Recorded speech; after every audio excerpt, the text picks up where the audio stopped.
Breaking news, the Jimmy Butler saga took another turn on Friday night. The Miami Heat have suspended him for 7 games. This comes on the heels of comments Butler made Thursday night and reports he wished to be traded.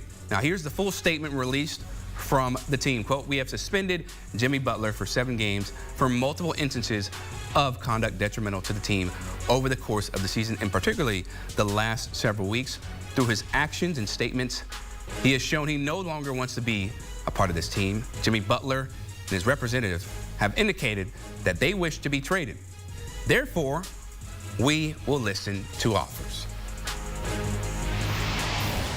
Time now to bring in CBS Sports NBA insider Bill Reiter. And Bill, at one point during Jimmy Butler's Heat tenure, you thought he was going to be a lifer because he embodied the Heat culture so much. He took them to the finals, in ways that we did not expect. And now they are suspending this man for 7 games, and it looks like he's played his final game as a member of the Miami Heat. How did we get here? You're right. It got ugly very quickly, Chris. I think it's like some of those relationships that people we know. When you talk about Pat Riley and you talk about Jimmy Butler, people in the organization will tell you, and they pointed this out to me even in the last week, these guys are very similar. They are remarkably driven. They consider themselves more focused on excellence than their peers. They have reputations for being intense, and some people would say difficult. And they're both headstrong, stubborn, and perhaps egotistical. And so I think you have a situation going all the way back to last May in the end-of-season press conference Pat Riley always does, where he took a shot at Jimmy Butler. If you remember, Chris, Butler had said that if he had been healthy for that series the Heat played in the opening round of the playoffs against the Celtics, the Heat would have won that thing. And then Riley came out and said, in effect, Jimmy Butler be quiet. He said Jimmy Butler needs to, quote, shut his mouth, end quote. That led to a stalemate in extension talks this past summer.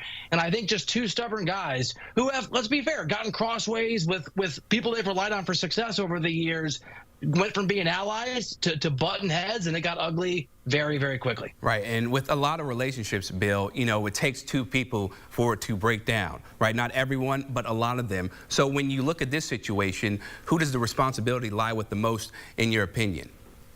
Great question. I don't have all the information on what Jimmy Butler's alleged to have done. And I covered this Miami Heat team. I respect Pat Riley. I like Pat Riley. Now I'm going to do what Pat Riley would consider be insult Pat Riley. I'm just being honest here, Chris.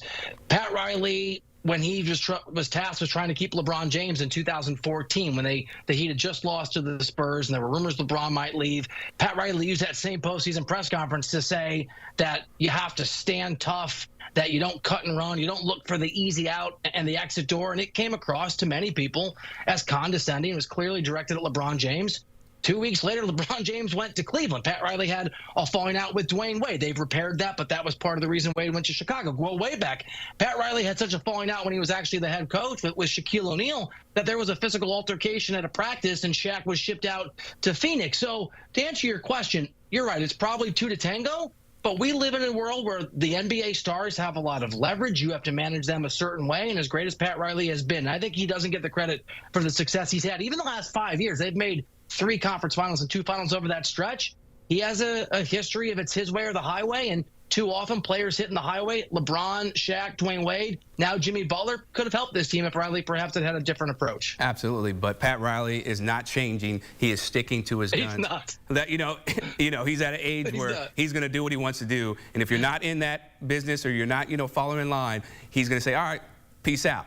Now, when it comes to the future of Jimmy Butler, Bill, what does his trade market look like now? Because it isn't like he's a spring chicken, right? We're not talking about a guy like Tyler Hero. He's not on the same level, but he's much younger. So what does his trade market look like now as we look ahead to the post-Jimmy Butler Miami Heat era?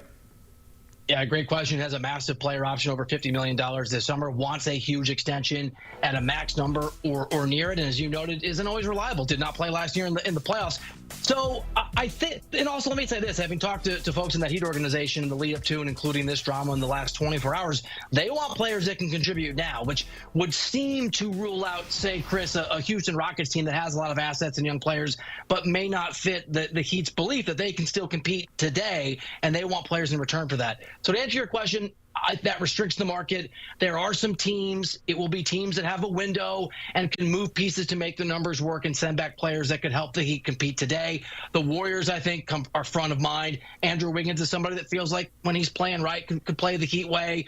There's no doubt that I think Jonathan Kuminga would have to be a part of one of those deals, and other pieces probably. But this is a Warriors team that feels like they have to win now. They know Steph Curry is closer to the end than the beginning. So the Warriors come to mind. There will be some other teams like that, Chris. There will be a market, but this isn't Kevin Durant. It won't be as robust as if it was a top 5 player, say, in the league.